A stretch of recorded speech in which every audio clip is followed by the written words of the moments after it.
We're going to continue on with the Carenado review series. Last one we did was the PA28R. Today we are going to follow that up with the PA28R Arrow III, and we're at lovely Gary International here. We're going to make a quick flight up past Chicago to Chicago Executive. So let's go ahead and walk on outside. We've got the aircraft ready for us on the tarmac. We do have the static elements turned on here, so you can see we do have the cones out the tow bar, the covers, we do have the external power, and we do have the doors already open. So you have the cargo door and the co-pilot door open, which is the only door to get in and out of the plane, which is one of those things that this aircraft, I think, in real life gets a little bit of criticism before, because I mean, honestly, getting 4 people in and out of there must be kind of fun. Now, you'll hear this throughout the whole series that Carenado does a fantastic job with their textures. This is one of their older releases that came out a while back now, compared to the 181, which just came out recently. The 181 actually does have a little bit nicer textures. Not to say that this is bad by any means, but the 181 does have some nicer textures, especially when you get inside. Like I said, they are not bad in here at all. I mean, they are very highly detailed. It's just little things that, like, when you come up to, like the fonts and stuff like that, you can see that they're super blurry. But I mean, that's nitpicking getting in super close. It is a very nice place to be. So let's go ahead. We're going to jump on in and get this thing fired up, get in the air, and fly up past Chicago. All right, so here we are in the cockpit, and it looks very familiar to the 181. The main addition is that we do have a very basic autopilot here, which is nice, and we'll demonstrate how to use that. And also we are a constant speed prop, which is nice as well, because we can get a little bit more control over the power of our engine. Now, to fire this thing up is very simple, but before we do that, I just want to go over the sort of electronic light panel here real quick, because it's a little different than some other aircraft, especially like Cessna and things like that. So we just have a landing light, no taxi light.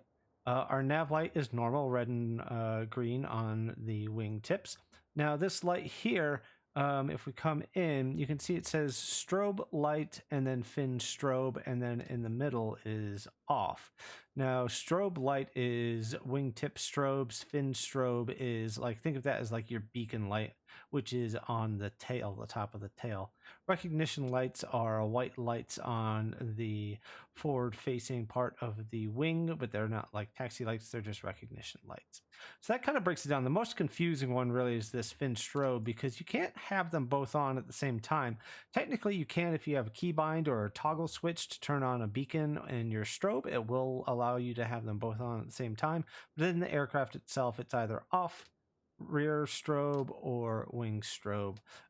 So a little interesting with those. Now, to get this fired up, there's really not much to it, where we're just going to go ahead and pop on our battery, pop on our alternator. Then in the real world aircraft, you would pop on the fuel pump, and you would see that there'd be fuel flow happening here, which this needle doesn't move. And you would also take your mixture, crack that to get the fuel flow going, bring that back to idle, or lean it all the way out, and cut it. And then you would use that as like technically a primer. You then want your prop full forward and crack open the throttle. Then our magnetos are here, our key, so we can just go ahead and turn that over. And as you turn that over, you would take your mixture and advance that forward. And then you'd be good to go, and you can go ahead and, really, we should have had some of our lights on before doing that, but we can go ahead and get those on now. And we'll get our fin strobe on there. Now, panel lights are going to be down here, so I'm just going to crank these all the way up so that way you guys get a little bit better view, and we'll also get our avionics on. Above us, we do have a dome light, which you can control here, and then you do have like a dome light for the actual cockpit there as well. So that's the lights, getting it fired up. Very simple, very straightforward. You want around 1200 RPMs as things start to warm up. So we're sitting here at Gary, Indiana. We're just going to do a quick flight up the coast of Lake Michigan, past Chicago, and come into Chicago Executive. So let's go ahead and see how this taxis. We're going to go ahead and pop off our parking brake, which is down there. And this does need a little bit of throttle to get going. Now, the sound of the engine, I'd say, is... I don't know what a real PA28 sounds like, but I would say it's okay. It sounds better once you get up to speed. Otherwise, it just seems a little flat, I guess. But that might be the case in real life. So we'll just continue taxi on down to runway 12, and then we'll rejoin once we get lined up. All right, I'm just gonna go ahead and roll us right onto the runway here. We'll get a transponder over onto alt mode here. I can find the click while taxiing there. And then we can make sure that our landing lights are on. Everything else is all good to go, except we will turn the fuel pump on for takeoff. You can use one notch of flaps if you'd like. Typically with a runway like this, though, it's not really needed. If you're on a soft field, you would go 2 notches of flaps. Rotation on this is going to be between 60 and 70 knots. And then we're looking for an initial climb out of around 90. And then we're going to want to climb out at 104, 105 for our en route climb. All this information is available through the documents section on Carenado's website, so you can see all of these numbers. We'll look at a bit of the performance charts once we get in the air. Here's 65, and we'll go ahead and rotate.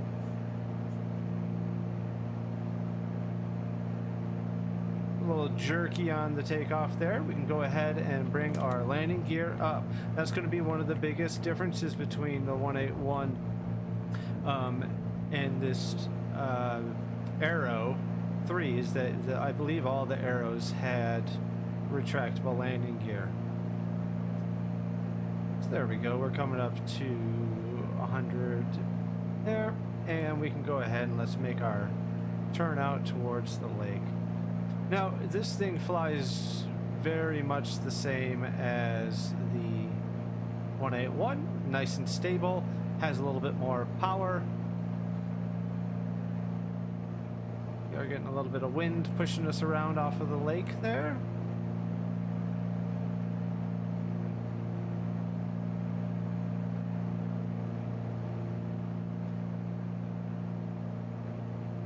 So we're just going to do a visual flight up the coast. We're just going to climb up to around 2,000 feet. As long as we stay under 3,000 in real world, we would be clear of the airspace for Midway and O'Hare.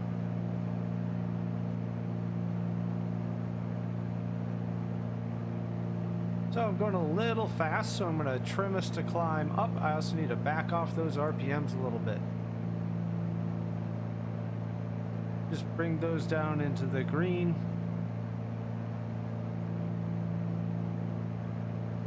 Now, I'm going to get us set up for a relatively fast cruise, and there's a couple ways that you can do that. We'll get leveled off here and we'll go over it.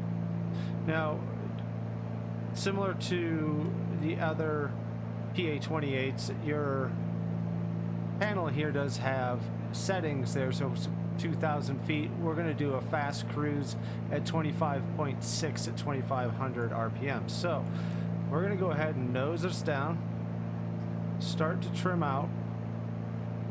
But we're going to back this off to 26 pretty much on the manifold pressure. So I'm looking here.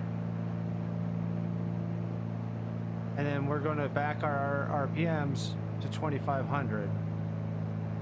And that's going to be a pretty aggressive performance cruise at 75% power. You can see I am, even at that, climbing relatively past that 2,000 mark there, as that speed increases as we level off.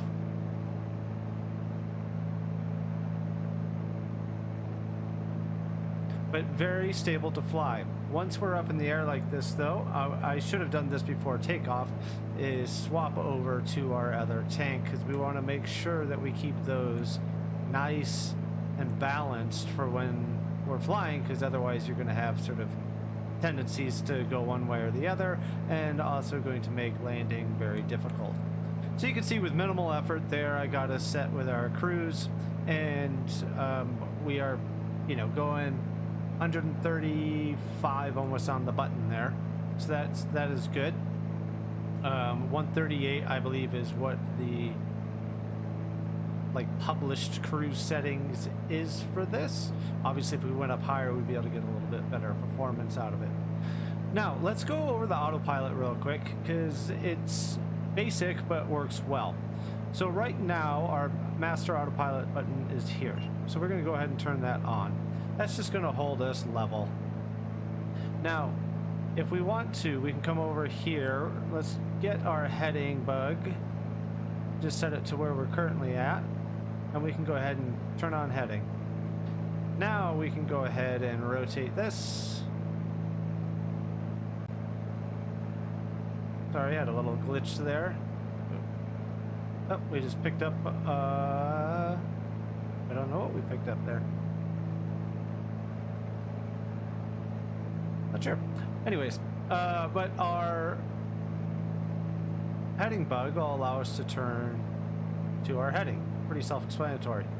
Now, as far as changing altitude goes, there's no set altitude and then tell it how to get there. That's how most autopilots work, is that you're going to say, hey, I want to go here, and this is how you should get there. This does not do that.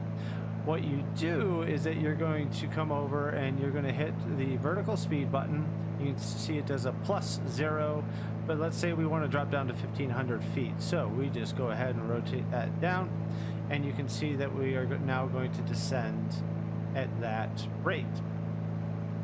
Now, as we come down, we have to keep an eye on that, because then that's when we will hit, let me get rid of that GS, there we go. You'll hit the Alt key to have us level off at that altitude.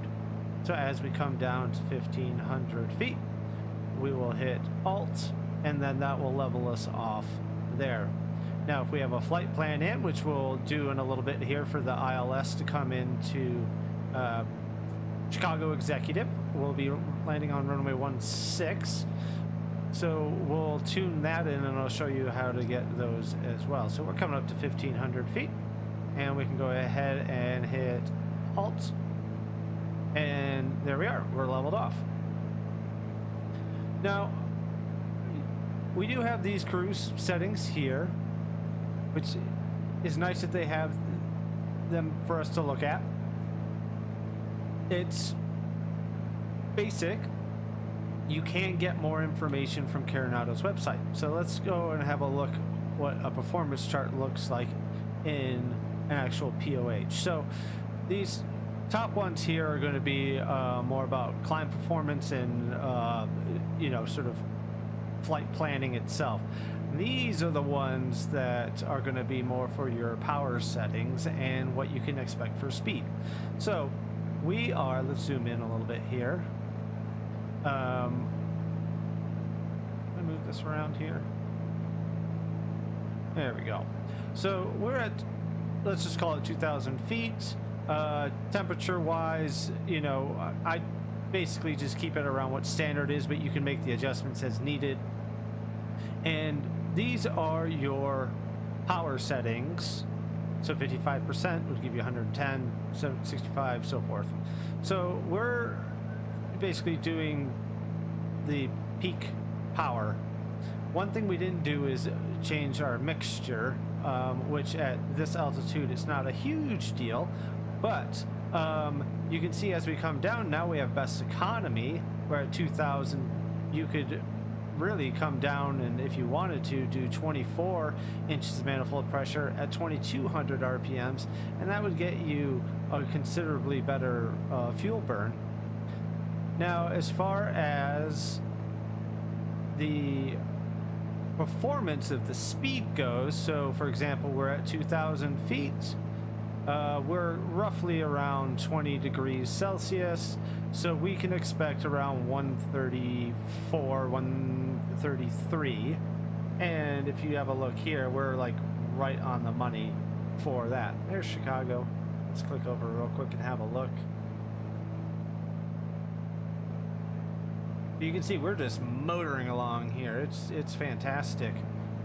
We got Meigs Field there, which they added in back from the good old days, which doesn't exist anymore, but Chicago's looking really good. So that's the performance charts and how you kind of use them to figure out your speeds and everything there. So that was for the best power. Then you can look at the best power for each power settings, so 65, 55, 75, so forth. And then they have them for economy as well. And you can see, like if you set that economy cruise, where's that 55? There you go, 55, 2,000. We would be going under 120 knots. We'd be, you know, about 116 maybe. So that's how those charts work, and it's a great way to calculate, you know, really how much fuel you're going to be burning. On each chart there is your fuel burn. So for us, we're on this one here, it's 12.7. We'll adjust the mixture now, so you can see we're at 16, but I haven't adjusted the mixture and we have an EGT here. So even though we're only at 1,500 feet, we can still lean out that mixture. You'll start to see that peak. There was the peak, and we can bring it in a little bit. Now we aren't quite at 2,000 feet, so obviously we're not going to get the same performance, and we are actually a little high on manifold pressure and RPM. So you can see we're roughly around 13 and a half there. There's Chicago, looking good. So next thing that we need to do is figure out how we're going to land at Chicago Executive, which is just over here-ish, there maybe. You've got O'Hare in the sun, I think, or it might be just over here. We're pretty low as it is. Let's go ahead and climb back up a little bit here so we can go vertical speed, and we'll just climb up at 500 feet per minute. Now, while we're climbing up there, the other thing that I have open here is our ILS for Chicago Executive. So we're doing runway 16, and that is 109.75. So as we come over to our GPS here, we can click down onto our standby, and then we need to make that 109, was it 109.7, I think? 109.7. I'm watching my altitude here real quick. 109.75. 109.75. We can swap that into place. Now for the actual, let's go ahead and go ahead and click there, and we'll level this off.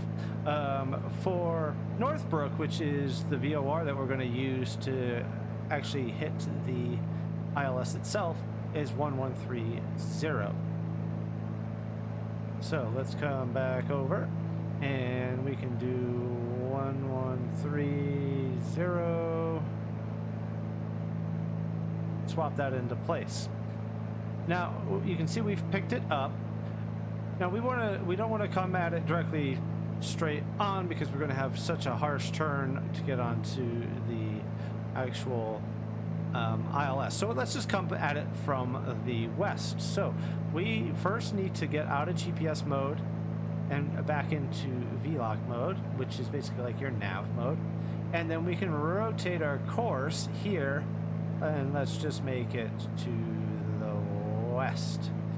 So as we see that needle start to come down, we know that we can go ahead and enable our nav mode, and it will follow the course at 270 to hit that Northbrook VOR. And then we can just set it onto heading mode and wait for the ILS.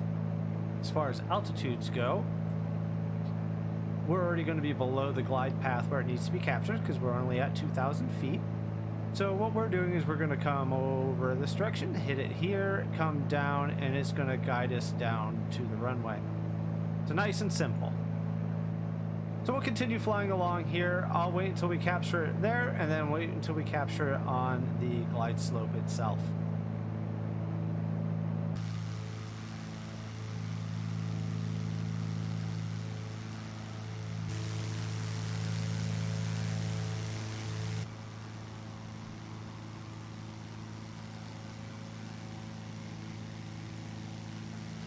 That needle should be coming in pretty soon here, but one thing that we want to make sure that we always keep an eye on is our fuel and which tank we're on. So we need to go ahead and swap that tank again to try and keep our wings as balanced as possible. Now, just for redundancy or also to help with the navigation, we can tune our nav to the ILS as well. So if we do the same thing, come down here, 109.75. There we go, and swap that into place. You'll see that we need to set the course on this one to 161. And the reason why it's 161 is that's what the course is on the ILS, 161, not a true 160.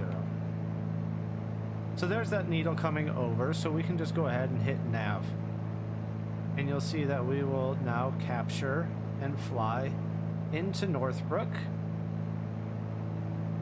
which is the point that we want to enter the ILS on. So very simple. You just need to get planned ahead.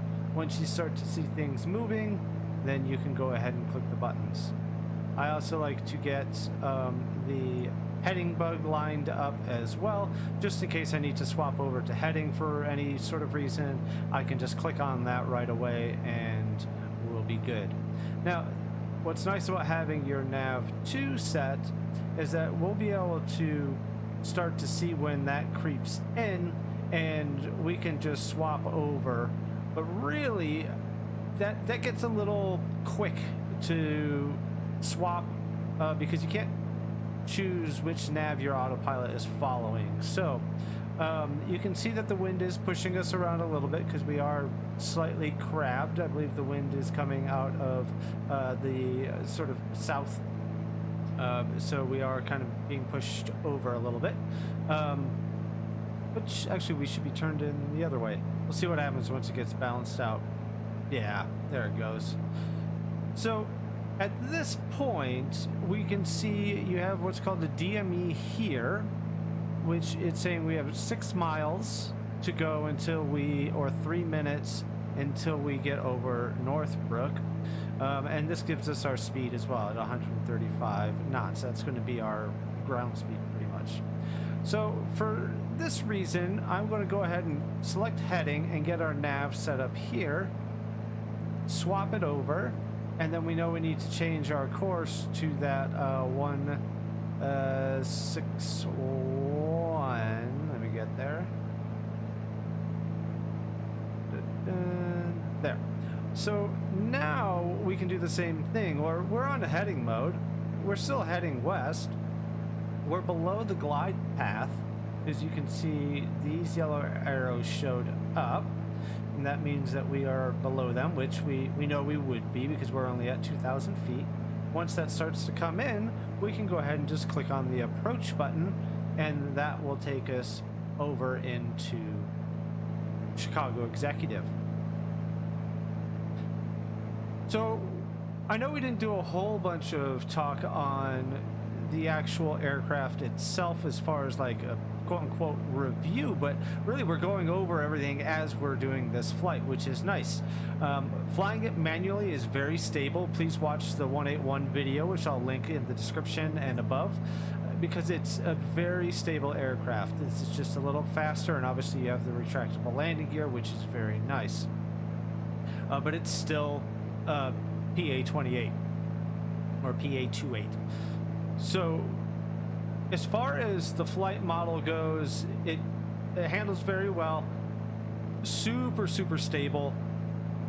It doesn't quite touch down as nicely as the 181, or at least I haven't been able to get as much practice as I did in the 181. Well, I shouldn't say practice, but as much as ease as it was to land the 181. That one just really loves to touch down nice and easy.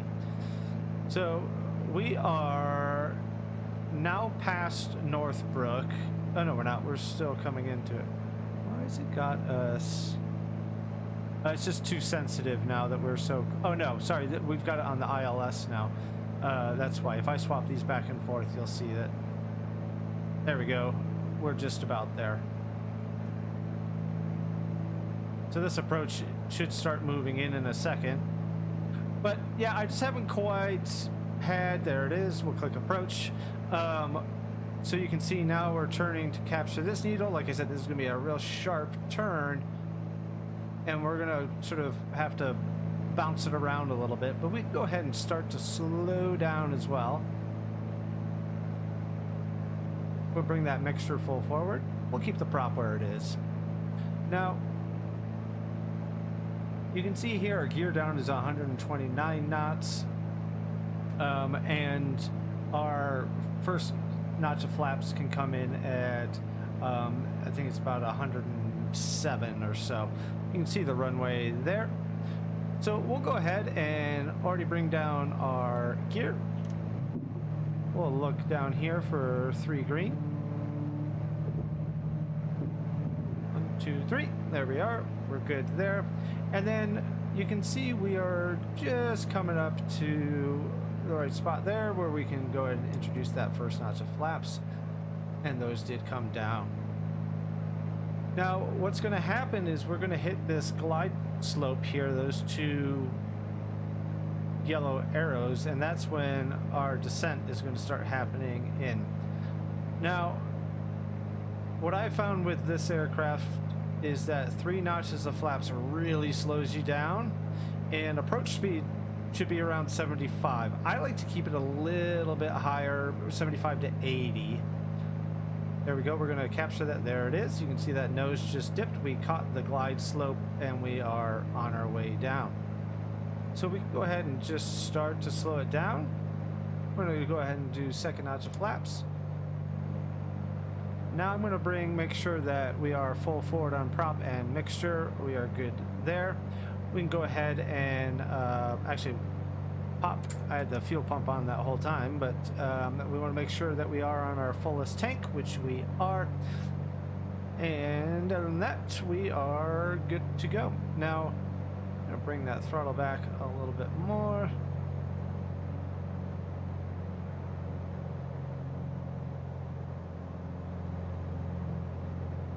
Just watching that airspeed.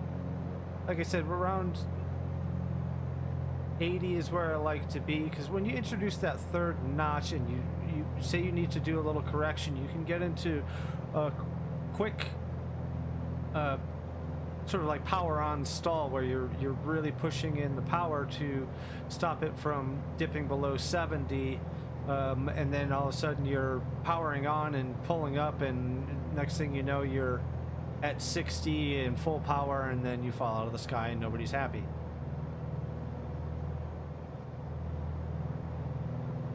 But we're looking good. We're on the glide path. We're lined up. gears down, 2 notches of flaps. We'll go ahead and drop the 3rd notch here. We'll pull that up, and you watch that speed. Look at that. It's just killing it right away. So that's why I like to bring in that power again. And that's where you have to be careful, because you can see I'm still bringing in power. There we go. So if you, that like I said, that 3rd notch really adds a lot of drag. So just be careful of that as you're coming in. And honestly, you can land with 2, which would be what I would personally do. I don't know if that's accurate to do or not, but for the way this slows down that much with 3 notches. All right, so we're going to go ahead and disengage the autopilot here. And the button is down here, if you're wondering. Sorry, I used my own toggle switch there.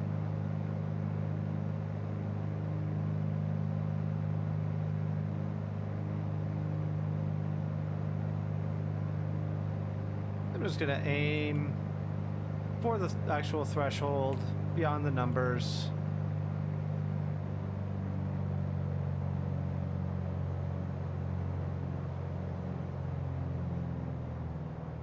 Come to idle, holding it. That wasn't too bad. Go ahead and bring those flaps up. They are up. Apply a little brakes. And here we are at Chicago Executive.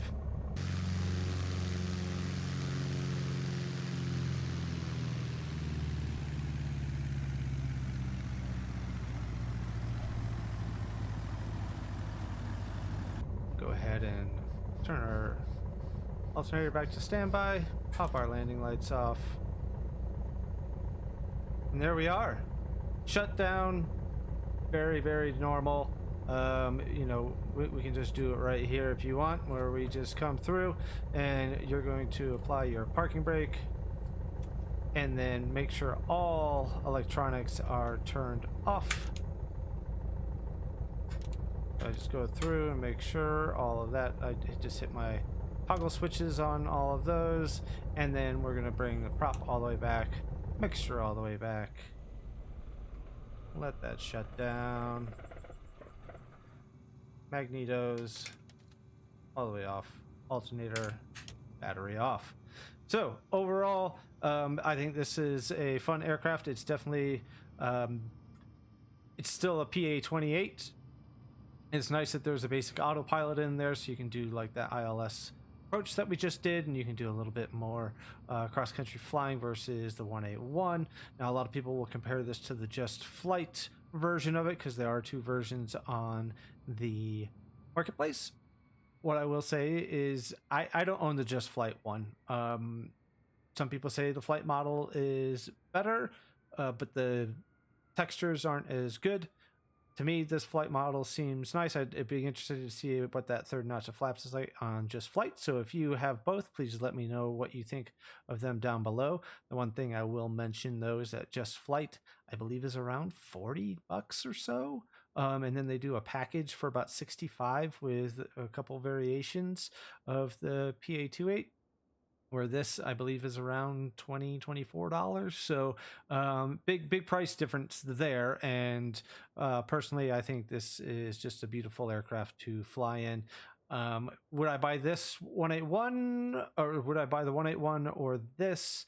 Depends. It depends on if you are adamant about having an autopilot. If you are, then definitely pick up the Arrow III. If you aren't so concerned with that, then pick up the P181, as I do kind of like the cockpit of that one better and the age of it a little bit better. Overall, this is a great aircraft.